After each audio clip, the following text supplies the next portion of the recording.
അപ്പം മലകളുണ്ടാവും ഒരുപാട്. ഇതും ഇതേമാതിരി തന്നെ ഹൈക്ക് ചെയ്ത് അങ്ങനെ ടോപ്പിലെത്തിയപ്പോൾ ഒരാളെ എക്സ്പെക്ട് ചെയ്യാത്തൊരു വ്യൂ അയാൾ കാണും. കാണാം ലിറ്ററലി എന്തെന്നാ പറയാ, ഈ ഫയർ ടവേഴ്സ് ഇത് നിങ്ങൾക്ക് പല മലന്റെ മുകളിലും ഇതിങ്ങനെ കാണാം. ഈ സ്ട്രക്ചേഴ്സ് ചിലത് നമുക്ക് നേരിട്ട് ഇന്ററാക്ട്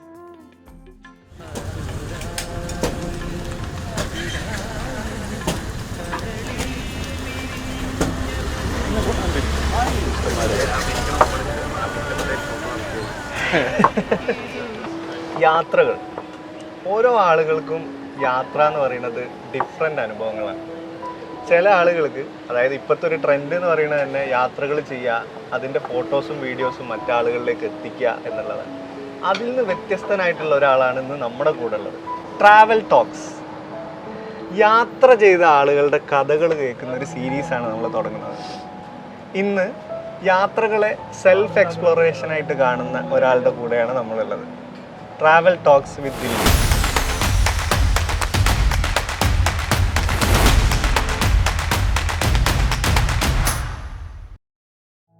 ഞാൻ യു എയിൽ വന്നതിന് ശേഷം യു എയിലെ അൺഎക്സ്പ്ലോർഡ് പ്ലേസസ് ഇത്രത്തോളം എക്സ്പ്ലോർ ചെയ്തിട്ടുള്ള വേറൊരാളെ കണ്ടിട്ടില്ല. എനിക്ക് യാത്രകൾ എന്ന് പറഞ്ഞാൽ ആളുകളിലേക്കുള്ള യാത്രയാണ്. അതായത് ഇപ്പോൾ ഞാൻ ഏത് ഡെസ്റ്റിനേഷനിൽ പോവുകയാണെങ്കിലും അവിടുത്തെ ആളുകളെ മീറ്റ് ചെയ്യുമ്പോൾ ആണ് ഞാൻ ഏറ്റവും കൂടുതൽ എക്സൈറ്റഡ് ആവുന്നത്.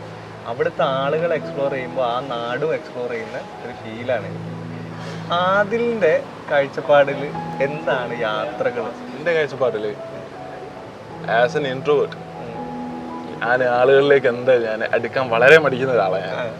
അപ്പോൾ യൂഷ്വലി ആളുകൾക്ക് യാത്രകൾ എന്ന് പറഞ്ഞാൽ എന്താണ്, ഒന്നെങ്കിൽ ഫ്രണ്ട്സിൻ്റെ എപ്പോഴും ജോളിയാക്കാൻ നമുക്ക് ലൊക്കേഷൻ ഒരു മാറ്റർ ആയിരിക്കുമല്ല. എനിക്കെന്ന് പറഞ്ഞാൽ എനിക്ക് ലൊക്കേഷൻ അപ്രായിരുന്നു. കാരണം ചെറുപ്പകാലത്തിലൊക്കെ ഞാൻ ഈ ഡോക്യുമെൻ്ററിയും ഇതൊക്കെ കണ്ട് സ്ഥലങ്ങളെ പറ്റി അറിയാം, പക്ഷേ അത് എക്സ്പ്ലോർ ചെയ്തിട്ടില്ല. അപ്പോൾ ഇവിടെ വന്ന് ഇവിടെ ഒരു വണ്ടി കിട്ടിയപ്പോൾ എൻ്റെ ഫസ്റ്റത്തെ ആ ഒരു ഇതെന്താണെന്ന് വെച്ചാൽ ആരും എത്തിപ്പെടാത്ത എന്നാൽ ആ ഒരു വേർത്തിയായിട്ടുള്ള ലൊക്കേഷൻസ് കണ്ടുപിടിക്കുക എന്നുള്ളതാണ്. ഗൂഗിളിൽ തിരഞ്ഞ് കുറേ ഷോർട്ട് ലിസ്റ്റ് ചെയ്യും, പക്ഷെ അത് ഫോളോ ചെയ്യാൻ കഴിഞ്ഞിട്ടില്ല. ഒരു ദിവസം ഇതേമാതിരി സാലറി കിട്ടിയപ്പോൾ പൈസ മാറ്റി വെച്ച് തവക്കലാക്കിയിട്ടങ്ങ് ഇറങ്ങിയ ഒറ്റക്ക്. അപ്പോൾ മസാഫി ആയിരുന്നു ലക്ഷ്യം. അപ്പോൾ മസാഫിയിൽ എവിടെയാണെന്നോ എന്താണെന്നോ എങ്ങനെയാണെന്നൊന്നും ഒരു പിടുത്തല്ല. ജസ്റ്റ് പോവുക, അറിയുന്ന ലൊക്കേഷൻസിലേക്കൊന്ന് ചെല്ലുക, കാണുക, ഇതൊക്കെ തന്നെ ആയിരുന്നു. ഈ മസാഫി എവിടെ വരുന്നത്? മസാഫി വരുന്നത് ഖോർഫക്കാൻ ആ സൈഡിലേക്കായിട്ടാണ്. ശരി. അപ്പോൾ മസാഫിയിൽ ഒരു ഇതെന്ന് വെച്ചാൽ യു എയിൽ അധികം റെയിൻഫോൾ കിട്ടുന്ന ഒരു ലൊക്കേഷനാണ് അത്. അപ്പം വാദികളിൽ ഈ വാട്ടർ ഫോൺസ് ഉണ്ടാവും. അതും നോർമൽ വാട്ടർ ഫോൺസ് അല്ല, ഇവന്തോ പുറത്ത് ചൂടാണെങ്കിലും ഇത് നല്ല ചില്ലിങ് വാട്ടറും കാര്യങ്ങളൊക്കെ ആയിട്ട്. അപ്പോൾ ഇത് കണ്ടുപിടിക്കുക എന്നുള്ളതാണ്. അപ്പോൾ ഗൂഗിൾ മാപ്സിൽ തിരഞ്ഞിട്ടിട്ട് നിങ്ങൾക്ക് കിട്ടൂല പല ലൊക്കേഷൻസ്. അപ്പോൾ ഓരോ ലൊക്കേഷൻസിൽ പോവും, അവിടെ ഇറങ്ങി നോക്കും. അപ്പോൾ അവിടെ ചിലപ്പോൾ നിങ്ങൾ വിചാരിച്ച മാതിരി ആയിരിക്കുമല്ലോ ഉണ്ടാവുക, ചിലത് ക്ലോസ്ഡ് ആയിരിക്കും. അങ്ങനെ അൺഎക്സ്പെക്റ്റഡ് ആയിട്ട് ഞാൻ കണ്ടെത്തിയ സ്ഥലമാണ് വാദി മസാഫിയിലെ റെയിൻ വാട്ടർഫോളിൻ്റെ location. Rain water? Yes, Masafi rain waterfall എന്നാണ് സ്ഥലത്തിൻ്റെ പേര്. അതിപ്പോൾ ഗൂഗിൾ മാപ്സിലൊക്കെ ഉണ്ട്, പക്ഷെ ആ സമയത്ത് ഇത് ഗൂഗിൾ മാപ്സിലൊന്നും ഇല്ല. അങ്ങനെ ആ ലൊക്കേഷൻസിലേക്ക് പോകുമ്പോൾ ആ ഒരു റൂട്ടിലേക്ക് എൻ്റെ സൈഡാൻ കയറാം. അവിടേക്ക് പോകാൻ ഒരു ഏരിയ വരെ നമുക്ക് മാക്സിമം പോകാൻ പറ്റും. അത് കഴിഞ്ഞ് പിന്നെ അവിടുന്ന് ഇങ്ങനെ നടന്ന് ആദ്യം റോങ് ലൊക്കേഷനിലേക്ക് നടന്ന് ഏകദേശം 1 കിലോമീറ്ററോളം നടന്നപ്പോഴാണ് മനസ്സിലായത് തെറ്റായ ലൊക്കേഷനാണ്. തിരിച്ച് നടന്ന് ആ ലൊക്കേഷനിലെത്തിയപ്പോൾ എന്തെന്നാണ് അതിനെ എക്സ്പ്ലെയിൻ ചെയ്യുക, ആ ഒരു എന്താ പറയുക, ഒരു വെള്ളച്ചാട്ടവും ആ ഒരു ഇതൊക്കെ നമുക്ക് മൈൻഡിലൊരു ഇത് വരാനുണ്ട്. എനിക്കിപ്പോഴും അതിൻ്റെ ആ വേർഡ് പറയുമ്പോൾ തന്നെ എക്സൈറ്റ്മെന്റ് നമുക്ക് കിട്ടുന്നുണ്ട്. എക്സാക്ട്ലി. കാരണം ആ സമയം എന്ന് പറഞ്ഞാൽ മഴ പെയ്തുകൊണ്ടിരിക്കുന്ന ഒരു സമയമായിരുന്നു. അപ്പോൾ ആ മേഘങ്ങളുടെ ആ ഒരു എന്താ പറയുക ഡൗൺ ടു എർത്ത് ആയിരുന്നു. അപ്പം മലകളുണ്ടാവും ഒരുപാട്. അപ്പം ഈ ഒരു ഗ്രേയിഷ് കളറായിട്ട് ഒന്നായിട്ട് ആ ലൊക്കേഷൻസ് മാറിയിട്ടുണ്ട്.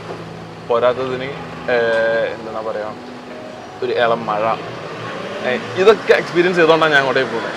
അത് ചെയ്തുകൊണ്ട് നിൽക്കുമ്പോൾ നേരെ ഇങ്ങനെ കയറുമ്പം ടർക്കോയിസ് കളറിലുള്ള വെള്ളവും വെള്ളച്ചാട്ടവും അതൊക്കെ ഇങ്ങനെ കണ്ട് ഞാനിങ്ങനെ ഇരുന്ന് ആലോചിക്കാം, ഇതും യു എ ആണ്. എല്ലാവരും കാണുന്ന യു എ മരുഭൂമി, ഡെസേർട്ട് സഫാരി, അല്ലെങ്കിൽ ബുർജ് ഖലീഫ, ഇങ്ങനത്തതൊക്കെ. ഈ ഒരു ഏരിയ യു എക്ക് ഉണ്ട് എന്നുള്ളത് എനിക്കറിയില്ല, പലർക്കും അറിയുമെന്നുള്ളത്. പക്ഷെ എൻ്റെ സർക്കിളിലുള്ള ആരും വലിയ പരിചയമില്ല.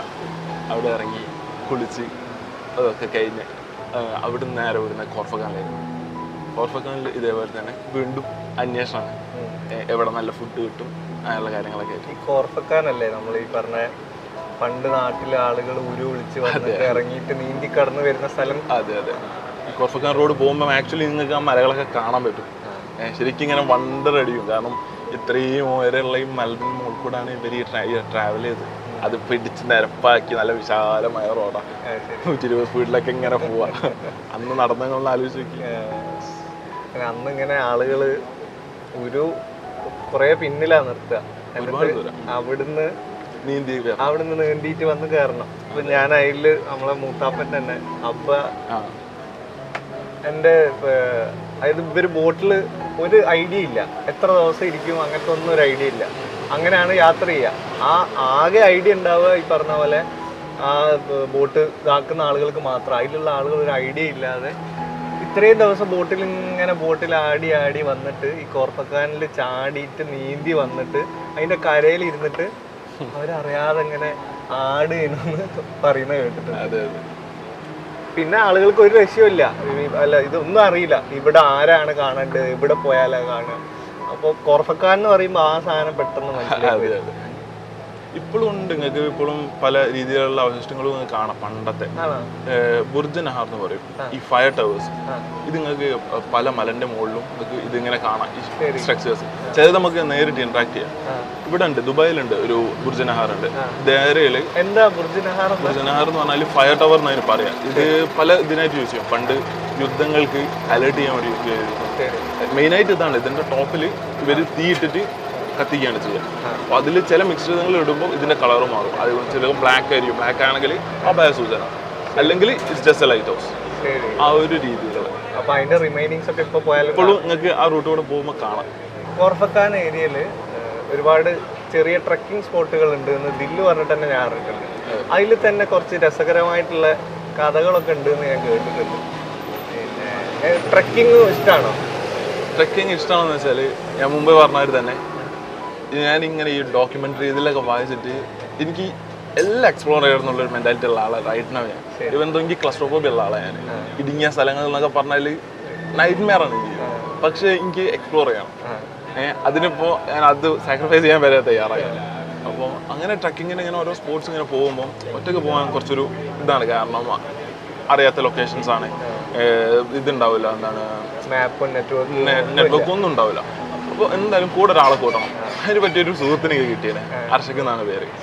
അപ്പം ആദ്യമായിട്ട് ഇതേമാതിരി ട്രക്കിങ്ങിന് പോകുമ്പോൾ ഞങ്ങൾക്ക് അങ്ങനെ ഒരു പ്ലാൻ ഒന്നുമില്ല. ജസ്റ്റ് ആ ലൊക്കേഷനിൽ പോവുക, ഒന്ന് കണ്ടു പോരുക, ദാറ്റ്സ് ഇറ്റ്. അങ്ങനെ അതേ ഉള്ളായിരുന്നു. അപ്പം കാഷ്വൽ ഡ്രസ്സിലാണ് ഞാൻ. ജീൻസും ഒരു സ്ട്രാപ്പ് ഓൺ സ്ലിപ്പേഴ്സും ആണ് ടൈമിലുള്ളത്. പിന്നെ മറ്റൊന്നാണെങ്കിൽ ഷോർട്ട്സും ഒരു റണ്ണിങ് ഷൂസും, ദാറ്റ്സ് ഇറ്റ്. അങ്ങനെ ഞാൻ പോയിക്കൊണ്ട് നോക്കുമ്പോൾ ലൊക്കേഷൻസ് ഉണ്ട്. വാവ്, അതിൻ്റെ വാവ് ഫാക്ടറി, അതിൻ്റെ കാര്യങ്ങളൊക്കെ പറഞ്ഞ് ഞാൻ ഇത്തിരി അങ്ങോട്ട് പോയപ്പോൾ വിക്കിലോക്ക് എന്ന് പറഞ്ഞൊരു ആപ്പ് ഉണ്ട് ഇവിടെ. അതിൽ നമുക്ക് ഈ എന്താ പറയുക, നമ്മൾ പോകുന്ന ലൊക്കേഷൻസിൻ്റെ നമുക്കിങ്ങനെ ട്രാക്ക് ചെയ്യാൻ പറ്റും. അപ്പോൾ നമുക്ക് കുറച്ചുകൂടെ നടന്നു നോക്കാം. ഞാൻ ഈ വിക്കിലോക്ക് ഓൺ ആക്കിയിട്ട് എന്തായാലും എൻ്റെ ഫോണിൽ ഇടാമെന്ന് പറഞ്ഞിട്ട് നമ്മളിങ്ങനെ സ്റ്റാർട്ട് ചെയ്തതാണ്. അത് പോയി എത്തുന്നത് വൺ ഓഫ് ദ അൺഎക്സ്പ്ലോർഡ് ലൊക്കേഷൻസിലേക്കാണ് പോകുന്നത്. ട്രക്ക് ചെയ്യുമ്പോൾ ഞാനിങ്ങനെ പല തവണ പറയുന്നുണ്ട്, നമുക്കിത് പരിഹരിച്ച് നിർത്താൻ റിസ്ക് ആവും, കയറുന്നത് പോലെ എളുപ്പമായിരിക്കും അല്ലേ ഇറങ്ങുന്നതെന്ന് പറയുന്നുണ്ട്. എന്നാലും അതിൻ്റെ രസം, അതിൻ്റെ മെയിനായിട്ട് ട്രാങ്ക്വിലിറ്റി, ആ ഒരു പീസ്ഫുൾനെസ് ഉണ്ടല്ലോ. നമ്മളിങ്ങനെ കയറുമ്പോൾ ഒരു ഇളം കാറ്റിൻ്റെ സൗണ്ട്, അതുപോലെ തന്നെ എന്താ പറയുക, അപ്പുറത്തുനിന്ന് മറ്റെന്താണ് കിളികൾ, ചെറിയ ചെറിയ കരച്ചിലുകൾ, ദൂരം നോക്കിയാലും മലയാളികൾ ഇങ്ങനെ കയറി വെച്ചിട്ട് ഇവർ രണ്ടാളും എങ്ങോട്ടാ പോകുന്നുള്ള ആ ഒരു നോട്ടം, ഇതൊക്കെ ഉണ്ടല്ലോ ഭയങ്കര രസമാണ്. ഇങ്ങനെ ഓരോ ലൊക്കേഷനിൽ പോവും, ആളിങ്ങനെ കുറച്ച് നേരം ഇങ്ങനെ ഇരിക്കും. അപ്പോൾ ഫുഡ് നെക്സ്റ്റ് അതാണ്. ഇങ്ങനെ യാത്ര ചെയ്യുമ്പോൾ പലരും പാക്ക് ചെയ്യുക, പൊട്ടാസ്യത്തിന് വേണ്ടി ബനാന, വെള്ളം, ഗ്ലൂക്കോസ് പൗഡർ, ഇങ്ങനത്തെ സാധനങ്ങളൊക്കെ ആയിട്ടാണ് പോവുക. ഇതൊക്കെ ബേസിക് ആട്ടോ. വാക്കിംഗ് സ്റ്റിക്ക് ഇതൊക്കെ ആയിട്ടാണ് പോവുക. ഞാൻ കഴിയുന്നുള്ളത് കുറച്ച് മിക്സർ, വറുത്തായ, പിന്നെ 2 പാക്കറ്റ് ലേസ്, ഒരു ബോട്ടിൽ വെള്ളം. ഇതാണ് ആള്. ഇതിങ്ങനെ പോവും. ഇവിടുന്ന് ഇങ്ങനെ ഇതിങ്ങനെ ഓരോന്നോരോന്നായിട്ട് കഴിക്കും. ഇപ്പം ഒരു ലൊക്കേഷനോട് ഇങ്ങനെ കയറി ഇങ്ങനെ പോകുന്നുണ്ട്. അപ്പോൾ അയാൾ താഴത്ത് കൂടെ ഒരു ട്രക്ക് ചെയ്യുന്ന ഒരാൾ പോകുന്നുണ്ട്. പ്രോപ്പർ ഗിയറാണ്. ഇയാളുടെ ഇടയ്ക്കിടക്ക് മറ്റേ ബനാന കഴിച്ചിട്ട് വേസ്റ്റ് ഇടുന്നുണ്ട്. അപ്പോൾ ഞാൻ ഇങ്ങനെ കമൻറ്റ് ചെയ്യുന്നുണ്ട്, അയാളവിടെ അങ്ങനെ കളയാൻ പാടില്ല, അതൊക്കെ സെറ്റ് ചെയ്യേണ്ട പ്രോപ്പർ സ്ഥലത്ത് വെക്കണം. ഓക്കെ, ഇയാൾ കളയും. ഇത്തിരി കഴിഞ്ഞാൽ ആട് ഓടി വരും, അത് കഴിച്ചിട്ട് അങ്ങ് പോകും. അപ്പോൾ ആ ഒരു എക്സ്പീരിയൻസ് ഒക്കെ. പിന്നെ ഇയാൾ വാക്കിംഗ് സ്റ്റിക്ക് കണ്ടപ്പോൾ ഇവൻ പറഞ്ഞു, നമുക്കും വേണം ഒരു വാക്കിംഗ് സ്റ്റിക്ക്. പോയി വാങ്ങാനുള്ള ഓപ്ഷനൊന്നുമില്ല. എവിടുന്നോ ഒന്നൊരു വടിയായിട്ട് തപ്പിപ്പിടിച്ച് ഇവൻ വന്നു. പിന്നെ വടിയും കുത്തിപ്പിടിച്ചാണ് കയറ്റം. അങ്ങനെ കയറി കുറേ അങ്ങോട്ട് കയറിയപ്പോൾ ഞാൻ വെറുതെ ഇതിൽ ഫോണിൽ നോക്കിയപ്പോൾ ഞാൻ ഏകദേശം 8 കിലോമീറ്റർ നടന്നിട്ടുണ്ട്. പോരാത്തതിന് ഗ്രൗണ്ട് എലിവേഷനിൽ ഏകദേശം 600 മീറ്റേഴ്സ് ഉയരത്തിലാണ് അയാളുള്ളത്. ഞാൻ അതപ്പോൾ പിന്നെ ഇൻട്രസ്റ്റ് ആയി, എന്തായാലും ഒന്ന് മുകളിലെത്തുന്ന ലൊക്കേഷനൊക്കെ കണ്ടിട്ട് കയറാനില്ല. അങ്ങനെ കയറി ഇത് ഇൻക്ലൈൻ മാറി വന്നു. അപ്പം യൂഷ്വലി ഒരു എന്താ പറയുക ഒരു 30 ഡിഗ്രി ഇൻക്ലൈൻ ഉള്ളത് ഇതിങ്ങനെ ചേഞ്ച് ചെയ്ത് വന്നു. പിന്നെ അങ്ങോട്ടേക്ക് ഓൻ്റെ റണ്ണിങ് ഷൂസിനും ഗ്രിപ്പ് കിട്ടാണ്ടായി. എന്നാലും ഇതിൻ്റെ ടോപ്പ് ഞാൻ പീക്ക് കാണുന്നുണ്ട്.